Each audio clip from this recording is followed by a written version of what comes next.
गरीब लड़के ने जमीन से एक चम्मच उठाई और उससे धूल साफ की। फिर उसने हवा का एक चम्मच भरा और अपने मुंह के पास ले गया। इस अजीब हरकत ने उसके सामने बैठे आदमी को मुस्कुराने पर मजबूर कर दिया। आदमी ने अपनी कॉफी की एक चुस्की ली। लड़के ने भी उसकी नकल करते हुए एक चुस्की ली। आदमी ने चम्मच से अपनी कॉफी मिलाई। लड़के ने बिल्कुल वैसे ही हर कदम की नकल की। अंत में लड़के ने इशारे से आदमी को अपना मुंह पोंछने को कहा। आदमी ने धूल से सने उस लड़के की ओर देखा जिसकी आंखें असाधारण रूप से साफ और चमक रही थीं। किसी अज्ञात भावना से प्रेरित होकर वह भीड़ को चीरते हुए लड़के के पास गया। तब उसे एहसास हुआ कि वह 6 साल का बच्चा स्थानीय भाषा में बात नहीं कर सकता था। वह वहां का रहने वाला नहीं था। उसका नाम निक था, जो अपने परिवार से भटक जाने के कारण पिछले 2 महीनों से गलियों में घूम रहा था। दयावश वह आदमी निक को पुलिस स्टेशन ले गया। हालांकि सांकेतिक भाषा की तमाम कोशिशों के बावजूद वे केवल इतना समझ पाए कि वह किसी गांव से आया था। लड़के ने जिस जगह का नाम बताया, पुलिस ने उसके बारे में कभी नहीं सुना था। वे निक की फोटो लेने और गुमशुदगी का नोटिस छपवाने के अलावा कुछ नहीं कर सके। अंततः एक ऑस्ट्रेलियाई जोड़े ने लड़के को गोद ले लिया। उसके दत्तक माता पिता ने उसका गर्मजोशी से स्वागत किया। उनके घर में एक बड़ा सा लिविंग रूम था और फ्रिज खाने पीने की चीजों से भरा रहता था। उस जोड़े ने उसे अपने सगे बच्चे की तरह पाला। वे उसे बेसबॉल खिलाने ले जाते और समुद्र की सैर कराते। निक, जिसे लंबे समय से सुरक्षा का एहसास नहीं मिला था, धीरे धीरे उस परिवार में घुल मिल गया। 20 साल पलक झपकते ही बीत गए। वह बेघर बच्चा अब एक युवक बन चुका था। उसने अच्छे अंकों के साथ विश्वविद्यालय में दाखिला लिया। अपने दत्तक माता पिता को छोड़कर स्वतंत्र रूप से रहने के बाद चीजें बदल गई। अपने सगे परिवार के लिए उसकी तड़प बढ़ती गई। एक बार उसने किसी को अपने वतन की एक मिठाई बनाते देखा। अचानक उसके आंसू छलक पड़े। उसकी दबी हुई सारी यादें ताजा हो गईं। उसे याद आया कि खो जाने से पहले उसके भाई ने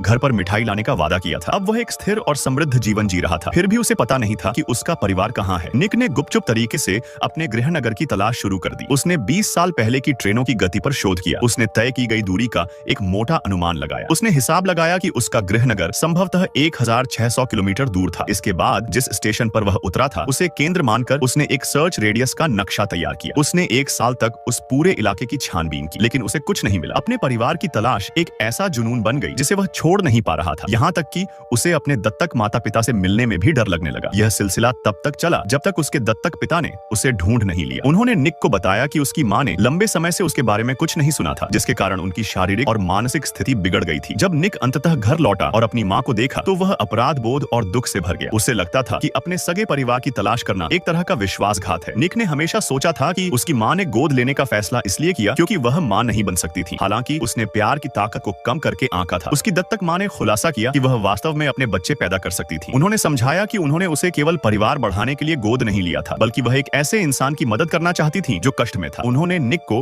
अपने सगे परिवार की तलाश जारी रखने के लिए प्रोत्साहित किया। इस स्वीकार्यता और समर्थन ने निक के दिल को छू लिया। उसे समझ आने लगा कि जहां प्यार है वहीं घर है। तभी स्थिति ने एक मोड़ लिया। उसने अपनी पिछली गणना के सभी तरीके छोड़ दिए। उसने सैटेलाइट मैप पर अपनी दृष्टि को बस यूं ही रैंडम